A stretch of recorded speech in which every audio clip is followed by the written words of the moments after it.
భార్యాభర్తల మధ్య ఎక్కువగా గొడవలు జరుగుతున్నట్లయితే ఈ పనులను చేయండి. వివాహ జీవితంలో ఎదురయ్యే సమస్యలు సహజం. వాటిని ఎదుర్కోవడానికి ధైర్యం, నైపుణ్యం అవసరం.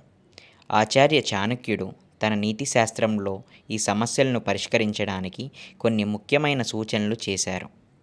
వాటిని అనుసరించడం ద్వారా దంపతులు సుఖమైన, శాంతియుతమైన జీవితాన్ని గడపగలరు. ముందుగా సమస్యలను అర్థం చేసుకోండి. సమస్య ఏమిటో ముందుగా స్పష్టంగా అర్థం చేసుకోవడానికి ప్రయత్నించండి. దాని యొక్క మూలాలను, కారణాలను గుర్తించండి. భావోద్వేగాలకు బానిసలు కాకుండా విషయపరంగా ఆలోచించండి. ఎప్పుడూ కూడా మన జీవిత భాగస్వామిని గౌరవించాలి. సమస్యలను పరిష్కరించేటప్పుడు కూడా మీ జీవిత భాగస్వామి పట్ల గౌరవాన్ని కలిగి ఉండాలి. వారి అభిప్రాయాలను, భావాలను వినండి. వారి దృక్పథాన్ని అర్థం చేసుకోవడానికి ప్రయత్నించండి. ఒకరినొకరు విమర్శించుకోకుండా సమస్య పరిష్కారంపై దృష్టి పెట్టండి.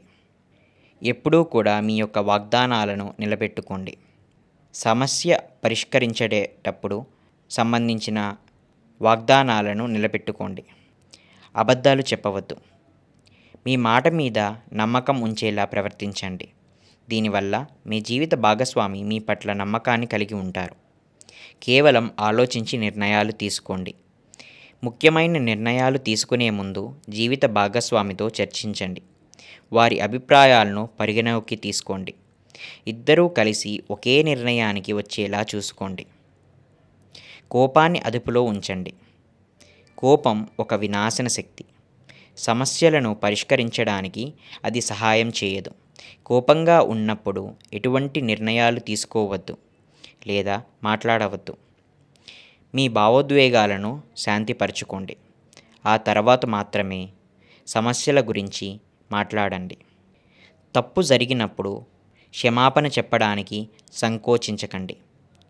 మీ భాగస్వామి క్షమాపణ చెప్పినప్పుడు వారిని క్షమించండి. ఇటువంటి పనులు చేసినట్లయితే, వీడియోలో చెప్పినటువంటి విధంగా నడుచుకున్నట్లయితే మీ వైవాహిక జీవితంలో గొడవలు అనేవి రావు.